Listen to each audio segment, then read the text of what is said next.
Pessoal, então, vou começar aqui falando, continuando naquela parte de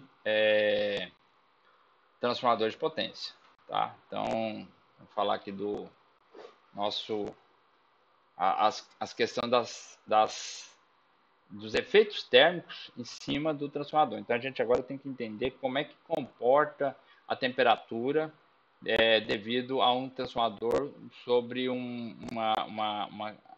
com carga máxima, né, sobre a demanda máxima submetida. Então, ele vai ter perdas tanto no cobre quanto no núcleo de ferro. Essas perdas vão ser transferidas em forma de calor, de vibração, né, de ruído.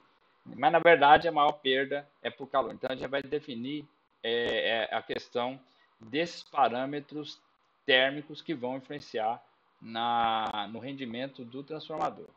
Então, a gente tem que entender como se dá todo esse processo, né? Mas a gente vê que o maior obstáculo para um rendimento do transformador está nessas suas características elétricas, né? Os enrolamentos, o núcleo de ferro. Então, isso tudo vai gerar uma grande dissipação térmica, tá certo? Está aqui, ó. Então, o modelo do transformador, o modelo térmico do transformador é este. Você tem a parte do ponto quente, que é onde está os enrolamentos, né, onde está as bobinas. Você tem um fluxo de calor devido ao ferro, núcleo. Você tem um fluxo de calor devido ao cobre, e tudo isso, e você tem o óleo que está ali para fazer a troca de calor. E isso tudo é o calor geral, né, produzido pelo transformador, tá ok? Deixa eu só ajeitar um negócio aqui. Pronto. Então, então a gente vai partir para a modelagem, o equacionamento dessa questão da temperatura no transformador, tá? Muito bem. Então, a gente coloca, então, os termos do transformador, né? Os termos térmicos do transformador. Você tem a potência dissipada no transformador, tá? É a soma das perdas tanto no ferro quanto no cobre. Vão ser o quê? Vão ser a parte que é irradiada, a gente chama aqui o coeficiente de dissipação de calor, a superfície de dissipação, vezes a temperatura, vezes essa variação no tempo, tá? Porque só isso aqui, ó, o KS, o SD, o KD, o SD e o θ0 é a potência de radiação, tá certo? A potência de radiação. E esse C é a capacidade térmica do corpo todo esse conjunto aqui, ó, tá certo? Todo esse conjunto. Muito bem. A partir disso, a gente faz as relações, né? Tenta deduzir aqui através das relações. Integra de um lado, integra do outro. E aqui está bem aberto. Eu acho que só tem um errinho aqui nessa segunda expressão aqui, tá, pessoal? Depois eu vou dar uma olhada, mas aqui deveria ser... tá faltando alguma coisa aqui, tá certo? Depois eu vou corrigir. E aí, você já chega aqui, se isolar aqui alguns termos que são devido às condições iniciais, eu chamo esse aqui de A das condições iniciais. Então, eu vou ter essa equação térmica que vai me dizer, em função da temperatura do óleo, eu posso obter através da temperatura do óleo, chamando de a temperatura, a variação da temperatura inicial do óleo. Lembrando que o θ, pessoal, não é a temperatura em si, ela é a variação da temperatura, tá? Ela é o delta de temperatura, de quanto varia. Então, você tem porque é em relação ao ambiente. Então, nosso referencial aqui sempre é a temperatura ambiente, por isso que a gente chama de θ, tá? Então, aqui está aqui definido, ó. O θ inicial é a temperatura do óleo inicial menos a temperatura ambiente, tá? Então, está aqui definido. Deixa eu só ativar aqui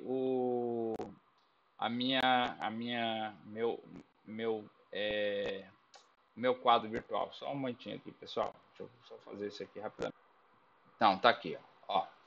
Então, essa parte aqui é as condições iniciais, né? As condições iniciais do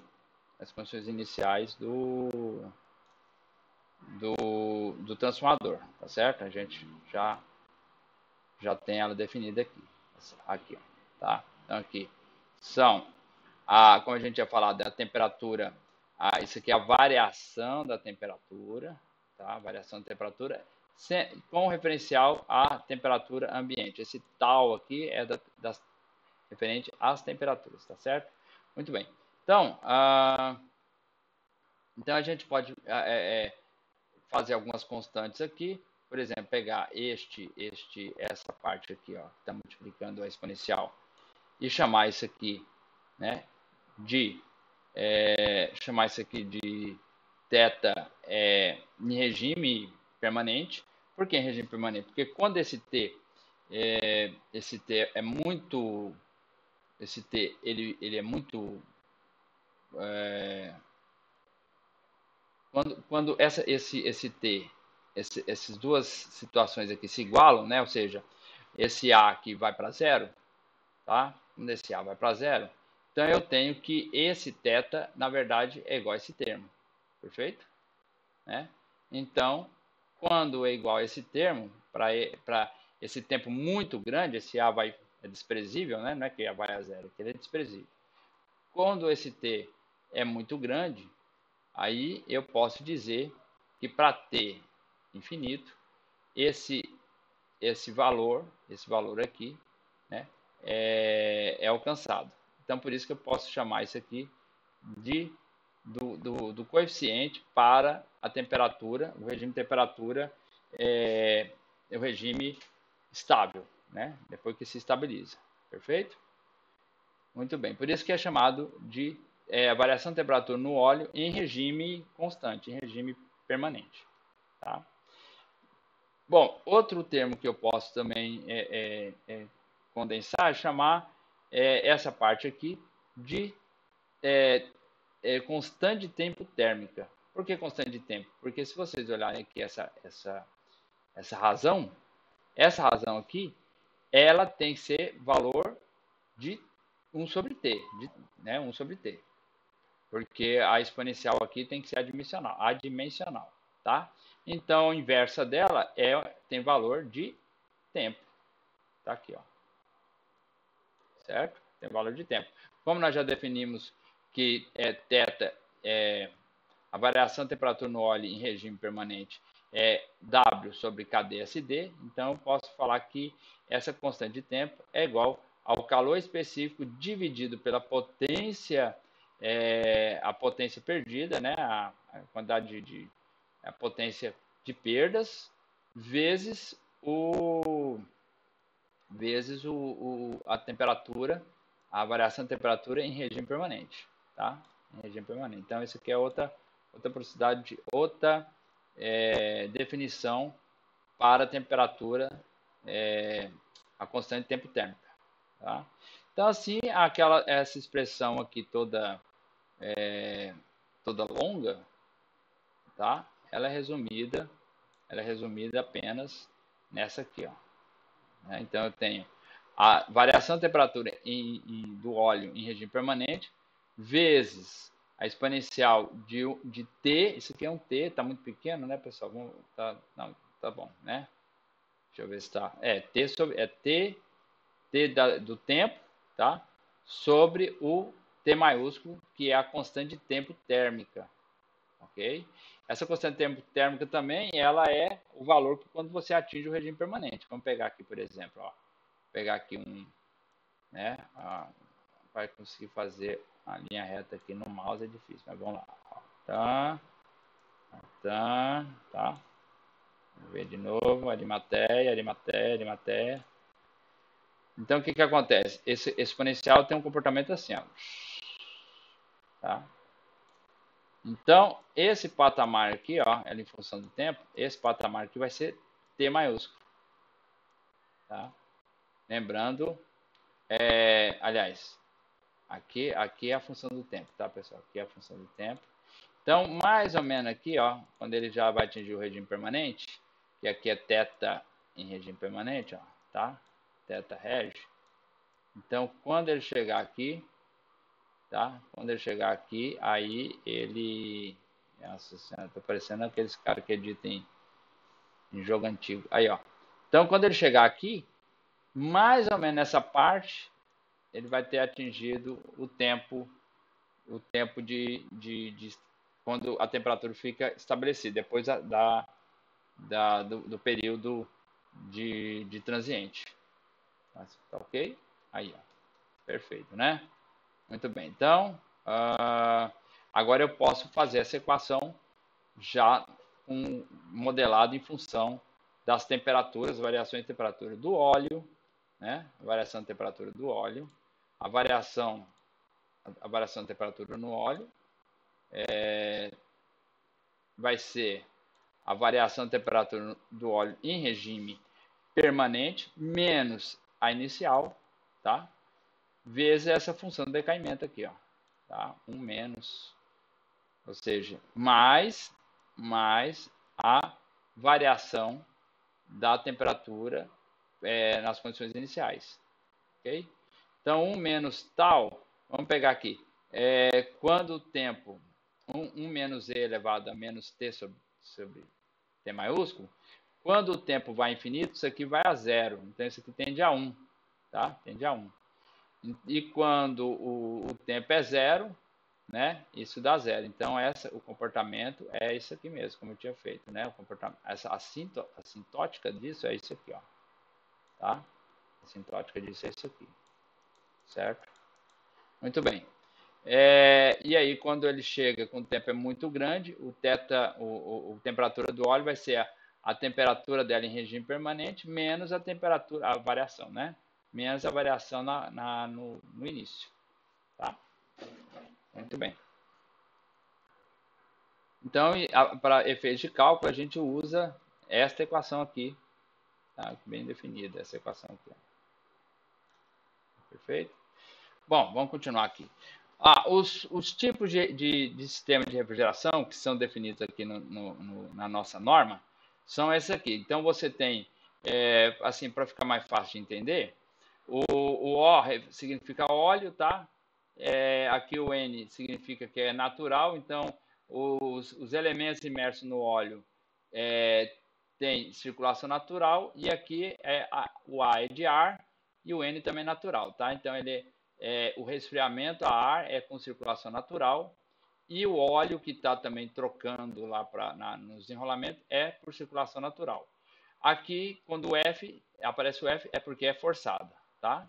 Aí mais para frente, a gente vai ver aqui, ó. Então agora aqui tem o F, então tanto o óleo quanto a parte de resfriamento com ar do todo o sistema é com sistema forçado, tá certo? Aí você tem com água, por isso o W aqui de water, né? Aí os dois são forçados, e o D é dirigido, certo? O fluxo de óleo dirigido, ou seja, ele é controlado o fluxo de óleo, né? Não é um fluxo constante, tá certo? Então são esses 6 modelos que a gente tem aqui, que a NBR define para o sistema de resfriamento, perfeito? Então aí você tem aí duas equações para o cálculo do calor específico. Um é a capacidade térmica, né? Da capacidade térmica, e um é para o sistema com fluxo de óleo não dirigido, tá? E o outro com fluxo de óleo dirigido. Então a gente tem, dependendo do sistema, né, do tipo de sistema de refrigeração, de troca de temperatura, de calor, é uma dessas equações que a gente vai usar, tá? Ok, então, bom, então aí você vai ter a razão entre as resistências, a resistência equivalente para o regime de uma carga genérica, e a razão para a resistência equivalente quando você tem o transformador em carga plena. Tá? E essa razão, na verdade, dá o fator de correção de resistência ômica, que a gente está definindo aqui. Perfeito? E essa é quando ele está operacional. Perfeito? Então, bom, aí depois a gente pode desenvolver aquela equação, a gente achou da variação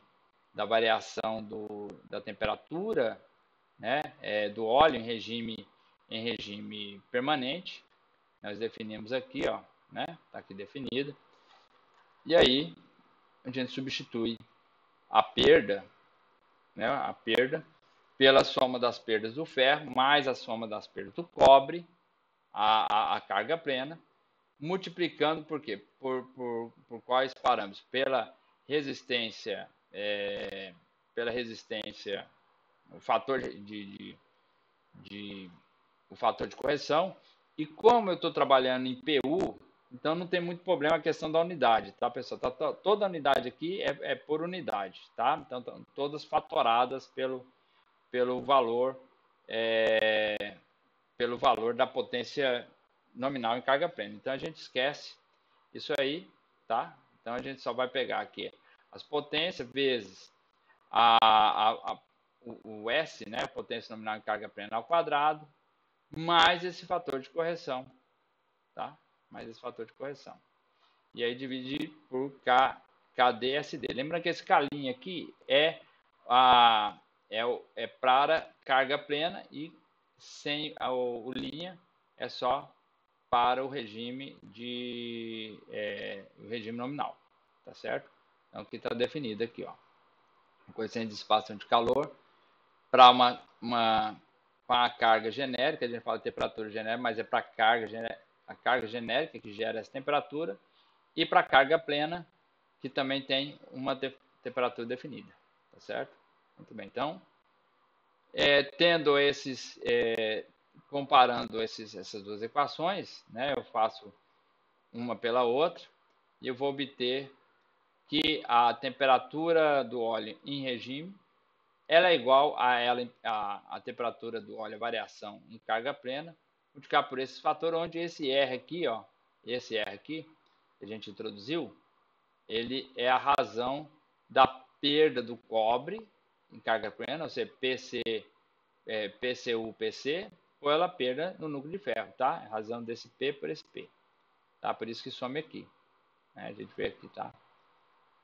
Ok? Muito bem. Então, feito isso, eu chego à conclusão que a razão da perda do óleo, da variação de temperatura do óleo em regime permanente, pela a variação dele em carga plena, é igual você pegar também a razão das perdas no regime permanente pelo regime em carga plena, tá?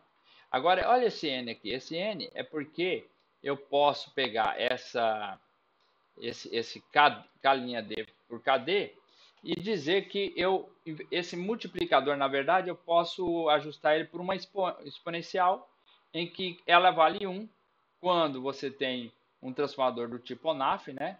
Ou seja, óleo não forçado e refrigeração A forçada, tá?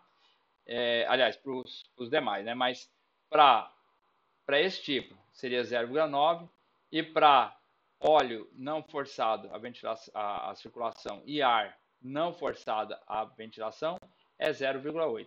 Então você usa esses termos para ajustar essas razões aqui.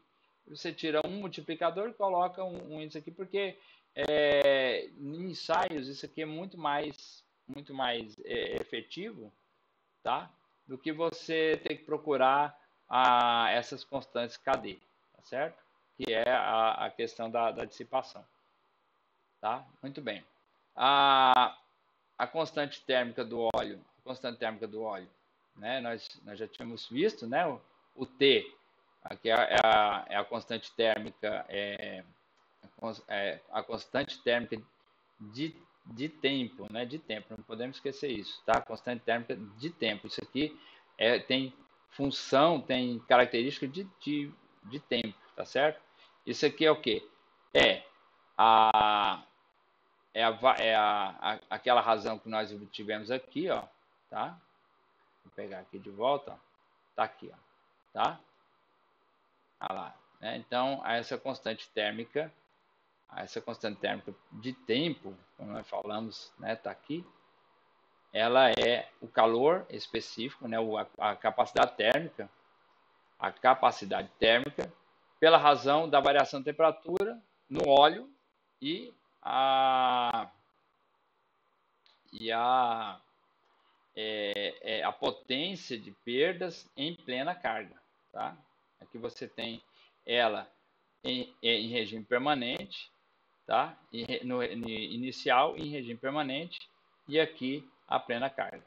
Tá certo? E aí a gente trabalha essas razões para obter o quê? Obter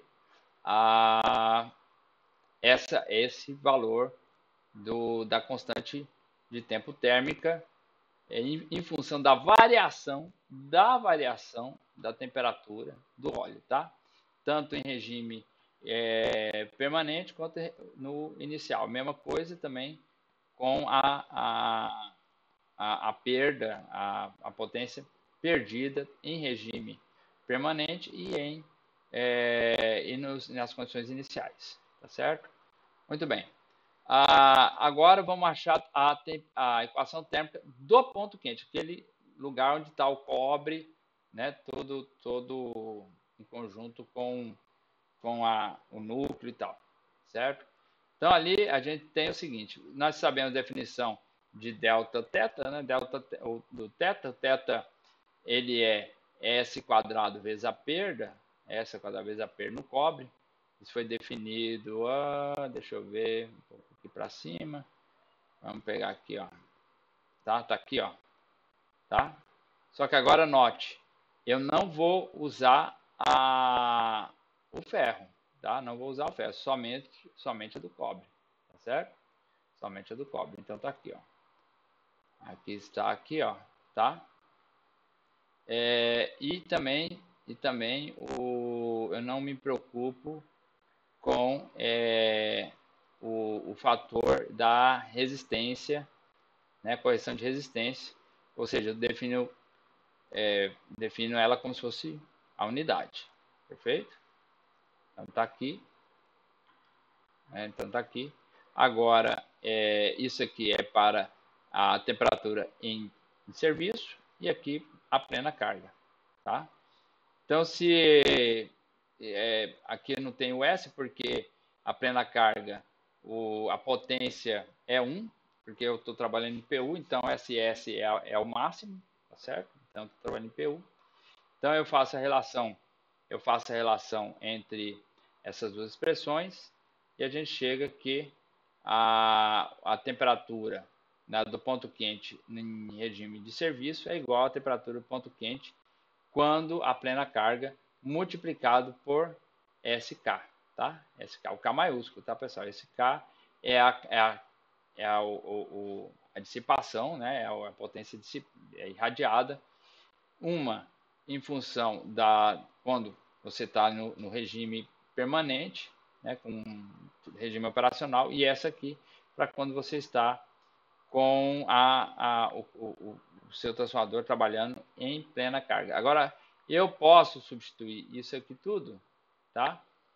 Por S. Esse K não é maiúsculo, não. Se eu não me engano, é o K, esse K res aqui, tá, pessoal? Que tá errado, porque essa parte aqui eu posso substituir pela exponenciação, onde aquele N varia também, né? De 1 a 0,8, sendo 1 os demais transformadores, 0,8 para 0,9 para os transformadores de resfriamento natural, né, que a gente viu aqui, ó, né? Tá aqui, ó. Vamos pegar aqui. Está aqui, ó. Vamos pegar aqui, ó. Vamos lá. Está para cá. Deixa eu ver se eu acho. Aqui. Então tá aqui, ó. Então, para 0,8 para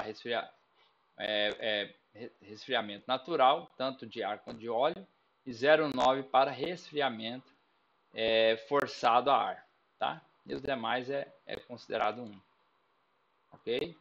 Ali só corrigir aqui depois, tá? Vou corrigir essa parte aqui e corrigir a, a outra expressão aqui também que a gente abriu aqui para vocês, né? Essa aqui. Então é isso, tá, pessoal? Então a gente se vê então aí agora na segunda-feira, tá? Então até mais para vocês, até a próxima aula.